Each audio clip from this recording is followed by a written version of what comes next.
Hi గారు, welcome to our channel. ప్రస్తుతం మనతో పాటు దాము బాలాజీ గారు సీనియర్ జర్నలిస్ట్ ఉన్నారు. వారితో ఒకసారి మాట్లాడదాం. సార్ నమస్కారం. సార్, పాకిస్తాన్ మరోసారి యుద్ధానికి కాలు దూకుతున్నట్టుగా కనిపిస్తుంది సార్. ముఖ్యంగా ఆసిఫ్ మునీర్ ఆయన వ్యాఖ్యలు, ఆయన వ్యవహార శైలి చూస్తుంటే అంటే చర్చలేమి ఉండవు, యుద్ధమే అన్నట్టుగా కూడా మాట్లాడుతున్నారు. మరి ఏం ప్లాన్ చేస్తున్నారు వీళ్ళు? ఆసిఫ్ మునీర్ రీసెంట్ గా కూడా ఒక ప్రెస్ మీట్ పెట్టి మాట్లాడడం జరిగింది. ఆయన ఏం మాట్లాడుతున్నారు, మరి దీనికి ఇండియా ఎటువంటి కౌంటర్ ఇచ్చే అవకాశం ఉంది సార్? మళ్ళీ అసీం మునీర్ రంగంలోకి వచ్చాడు. మామూలుగా మనకి అసీం మునీర్ అంటే పాకిస్తాన్ ఆర్మీ చీఫ్, అతను మార్షల్ అనే బిరుదు కూడా ఇచ్చారు. 60 ఏళ్ళ తర్వాత పాకిస్తాన్లో మార్షల్ బిరుదు వచ్చిన వ్యక్తి అనమాట ఈయన. సో అసీం మునీర్ అంతకుముందు ఏప్రిల్ 16న ఆయన ఒక ఉపన్యాసం ఇచ్చాడు ఎన్ఆర్ఐ పాకిస్తాన్ల సమావేశంలో. అందులో ఆయన కాశ్మీర్ని జోగులర్ వెయిన్ అంటే ఒక జీవనాడి అనుకోవచ్చు, జీవనాడిని పాకిస్తాన్కి జీవనాడి జోగులర్ వెయిన్ కాశ్మీర్ అని, తర్వాత 2 నేషన్స్ థియరీ, హిందూ ముస్లింలు అన్ని విషయాల్లో కూడా వేరువేరని, వాళ్ళు కలవడం అసాధ్యమని ఇలాగా ఆయన మాట్లాడాడు. ఆయన 16 మాట్లాడితే 22 6 రోజులకి పహల్గామ్ అటాక్ జరిగింది. దానికి ఒక కోడ్ అని కూడా అంటున్నారు. ఆయన మాట్లాడినాక ఇక్కడ ఉన్న టెర్రరిస్టులకి అది కోడ్గా భావించి చేయాలన్న ఒక ప్లాన్ ముందుగానే ఉందని కూడా అంటున్నారు. ఏదేమైనా ఆయన రెచ్చగొట్టింది ఆయనే. అసలు ఇండియా పాకిస్తాన్కి వారికి కారణమే ఈ అసీం మునీర్. అలాంటి వ్యక్తి యుద్ధం జరిగేటప్పుడు ఎక్కడ కనబడలేదు, తర్వాత కూడా ఎక్కడా లేదు. ఇప్పుడు సడన్గా మళ్ళీ మొన్న ఒక 29న వర్చువల్ మీటింగ్ అడ్రస్ చేశాడు. అదేంటంటే స్టూడెంట్స్, అకాడమిషియన్స్ రావల్పిండిలో ఉండి పాకిస్తాన్ స్టూడెంట్స్, పాకిస్తాన్కి సంబంధించిన మేధావుల మీటింగ్లో ఆయన వర్చువల్గా మాట్లాడుతూ ఆయన మళ్ళీ ఒక తీవ్ర హెచ్చరికలు చేశాడు. ఆ హెచ్చరికలు ఏంటంటే రెడ్ లైన్ ఫార్ పాకిస్తాన్ అన్నాడు. రెడ్ లైన్ ఫార్ పాకిస్తాన్ అంటే అలర్ట్గానే ఉన్నాం మేము, యుద్ధం వచ్చే అవకాశం ఉందన్నట్టుగా ఆయన మాట్లాడాడు. రెండవది no deal on Pak PoK with India అంటే పాకిస్తాన్ ఆక్యుపైడ్ కాశ్మీర్ మీద చర్చలు అనేవి, డీలింగ్స్ అనేవి ఇండియాతో ఉండవు అని క్లియర్గా చెప్పేశాడు. పాకిస్తాన్ మాది, కాశ్మీర్ మాది, దాని మీద మళ్ళీ ఏం చర్చిస్తాం, మాదని డిక్లేర్ అయిపోయినాక దాంట్లో చర్చలే ఉంటాయి అన్నట్టుగా ఆయన మాట్లాడుతున్నాడు. అంటే ఒక పక్కేమో షహబాజ్ షరీఫ్ ఏమో మేము చర్చలకి రెడీ అంటాడు, ఈయనేమో అలా అంటాడు. తర్వాత వాళ్ళ ఆర్మీకి సంబంధించిన పిఆర్ పబ్లిక్ రిలేషన్స్ అధికారి డీజీ చౌదరి, అహ్మద్ చౌదరి, ఆయనేమో మీరు మా వాటర్ ఆపితే మేము మీ ఊపిరి ఆపుతామని ఆయన బెదిరిస్తాడు. సో ఈ చూస్తే పాకిస్తాన్ వైపు నుంచి చూస్తే యుద్ధాన్ని మళ్ళీ వాళ్ళు రీస్టార్ట్ చేయబోయేట్టుగా కనబడుతుంది. ఇంకొన్ని మనం గమనిస్తే పాకిస్తాన్ మనీ పరంగా కూడా వాళ్ళు చాలా పేదలో ఉందని మనం అనుకుంటాం, కానీ వాళ్ళకి ఈ మధ్య ఫండ్ కూడా బాగానే వచ్చింది. మనకు IMF నుంచి లాస్ట్ ఇయర్ వాళ్ళకి $7 బిలియన్ బెయిల్అవుట్ ఇచ్చారు. ఇప్పటి వరకు 24 సార్లు IMF బెయిల్అవుట్ ఇస్తుంది వాళ్ళకి. ఈ ఇయర్ కూడా యుద్ధం జరుగుతున్నప్పుడే వాళ్ళకి 1 బిలియన్ రిలీజ్ చేశారు, ఇంకో 2.7 బిలియన్స్ రిలీజ్ చేసే అవకాశం ఉంది.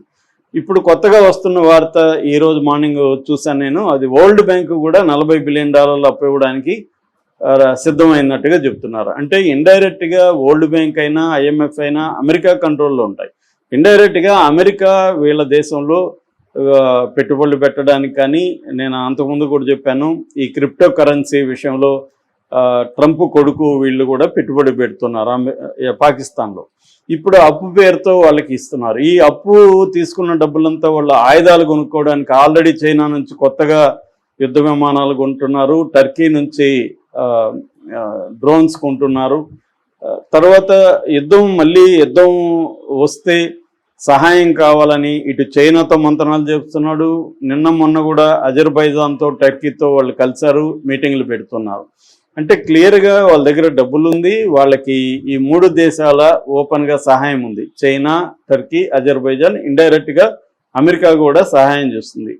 ఈ నేపథ్యంలో వాళ్ళు మళ్ళీ ఇండియాని ఇబ్బంది పెట్టాలి అన్న ప్లాన్ కనబడుతుంది, మళ్ళీ ఇండియా మీద యుద్ధం ప్రకటించాలి అన్న ప్లాన్ కనబడుతుంది. ఇటువైపు ఏమో మన వాళ్ళు చూస్తే మోడీ కానీ అమిత్ షా వీళ్ళు ఏం మాట్లాడుతున్నారంటే చాలా ఏళ్ళు వెనక్కి కోలుకోవడానికి, మన దెబ్బకి పాకిస్తాన్ కోలుకోవడానికి అనేక సంవత్సరాలు పడుతుందని వీళ్ళు మాట్లాడుతున్నారు. కానీ అది బిలీవబుల్గా లేదు. మన వాళ్ళు మాట్లాడేది బిలీవబుల్ లేదు. వాళ్ళు అంత దెబ్బతిని ఉంటే వాళ్ళు అలా మాట్లాడరు కదా, వాళ్ళు మాట్లాడరు. వాళ్ళ చేతలు చూసినా కూడా వాళ్ళు చాలా స్ట్రాంగ్గా గట్టిగా ఉన్నారు. డబ్బులు ఉన్నాయి, అమెరికా హెల్ప్ ఉంది, చైనా హెల్ప్ ఉంది. నిన్న కూడా చైనా సిపెక్లో ఆఫ్ఘనిస్తాన్ కూడా జాయిన్ అయింది. సిపెక్ అంటే China Pakistan economic corridor. So దాంట్లో వాళ్ళు కూడా జాయిన్ అయ్యారు, ఆఫ్ఘనిస్తాన్ కూడా. అలాగా అంటే చైనా పెట్టుబడులు పాకిస్తాన్లో ఒక $70 బిలియన్ పెట్టుబడి పెట్టింది, ఒక $30 బిలియన్ అప్పిచ్చింది పాకిస్తాన్కి. అంటే $100 బిలియన్ పెట్టుబడి చైనా పెట్టింది. చైనా మొత్తం వాళ్ళ టోటల్ ఈ డిఫెన్స్కి సంబంధించిన ఆయుధాలు అన్నిట్లో అన్ని రకాల ఎక్విప్మెంట్లో కూడా 80% చైనానే అందిస్తుంది. డ్రోన్స్ ఏమో టర్కీ అందిస్తుంది. ఇవన్నీ కూడా వాళ్ళకి చాలా తక్కువ రేట్లకి ఇస్తుంది. మనమేమో చాలా హై రేట్లకు పెట్టి కొనాల్సి వస్తుంది. పాకిస్తాన్ ఏమో చాలా తక్కువ రేట్లు పెట్టుకుంటుంది. సో ఈ నేపథ్యంలో పాకిస్తాన్ కూడా రాఫెల్ యుద్ధ విమానాలని కూడా ధ్వంసం చేసిందన్న నెరేటివ్ ప్రపంచవ్యాప్తంగా కూడా వైరల్ అయింది. నిన్న సుబ్రహ్మణ్య స్వామి కూడా రాఫెల్ ఖచ్చితంగా ధ్వంసం చేశారు పాకిస్తాన్ వాళ్ళు. అసలు రాఫెల్ డీల్లోనే అవినీతి జరిగింది, మోడీ ఉన్నంత వరకు దాని మీద విచారణ జరగదని కూడా ఓపెన్గా సుబ్రహ్మణ్య స్వామి చెప్తున్నాడు. అట్లాగే నిన్న ఎయిర్ ఫోర్స్ అధికారి కూడా ఎయిర్ ఫోర్స్ దీంట్లో కూడా డబ్బులు లేకుండానే వీళ్ళు అనౌన్స్ చేస్తుంటారు ప్రాజెక్టులని నెగిటివ్గా మాట్లాడడం మొదలుపెట్టాడు. అంటే మన దేశంలో భిన్నాభిప్రాయాలు కనబడతాయి, పాకిస్తాన్లో భిన్నాభిప్రాయాలు లేవు. వాళ్ళంతా యునైట్గా ఉన్నారు. ఈవెన్ వాళ్ళ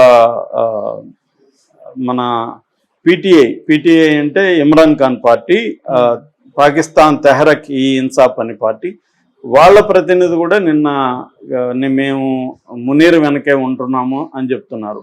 అంటే యునైటెడ్గా ఉన్నారు.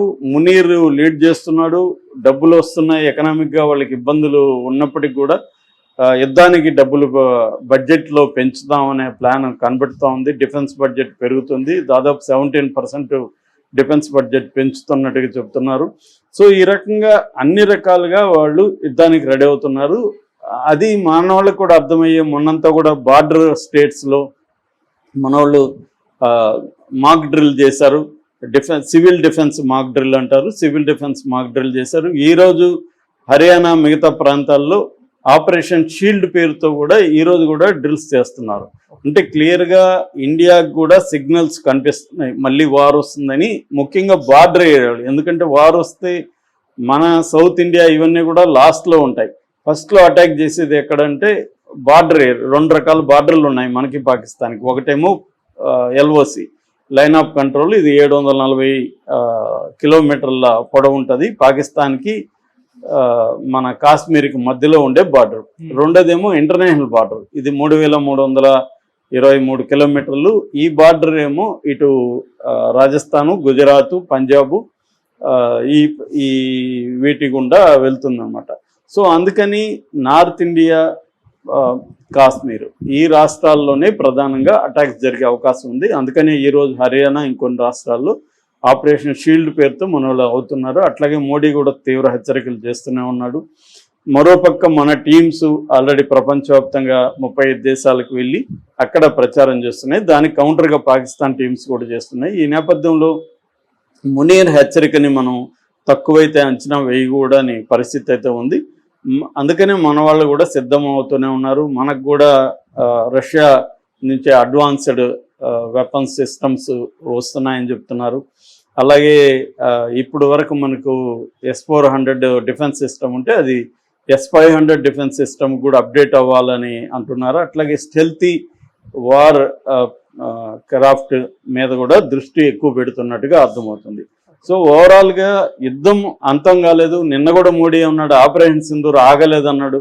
అంటే ఇది నిరంతరం ఒక ఇజ్రాయెల్కి, ఇరాన్కి, ఇజ్రాయెల్కి గాజాకి, ఇజ్రాయెల్కి లెబనాన్కి, ఇజ్రాయెల్కి యెమెన్కి ఎలాగైతే నిరంతరం వార్స్ సిచ్యువేషన్ ఉంటుందో అలాగా పాకిస్తాన్ ఇండియా మధ్య కూడా నిరంతరం వార్ సిచ్యువేషన్ ఉంటుందా అన్న ఒక భయాందోళనలు అయితే మనకి ఉన్నాయి ఇండియాలో.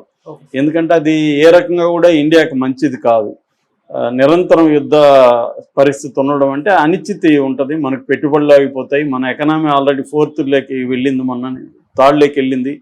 అంటే అమెరికా, చైనా, తర్వాత జర్మనీ 4th. ఇది అంటే జపాన్ని దాటింది, 4th లోకి వెళ్ళింది, జర్మనీ 3rd లో